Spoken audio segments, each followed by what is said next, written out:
कोकणातील फणसाचा मोसम सध्या चांगलाच गाजत आहे आणि याचा आस्वाद घेण्यासाठी चक्क एका VIP पाहुण्याची एंट्री झाली आहे. ओंकार हत्ती सध्या फणसाच्या गऱ्यांच्या प्रेमात पडला असून त्याचा कोलसर, तळकट आणि सोळंबे भागातील प्रवास सध्या सोशल मीडियापासून ते गावागावात चर्चेचा विषय बनलाय.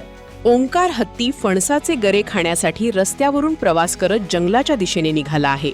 विशेष म्हणजे या हत्तीची फणसावरील प्रीती पाहून स्थानिक ग्रामस्थांनीही त्याचे अनोखे स्वागत केले. ओंकारच्या मार्गात जागोजागी त्याला फणसाचे गरे खाऊ घालण्यात येत होते.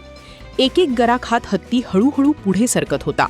पुढे मागे ग्रामस्थ आणि मध्येच डौलात चालणारा ओंकार. हे दृश्य पाहून जणू काही त्याची वरातच काढली जात असल्याचा भास होत होता.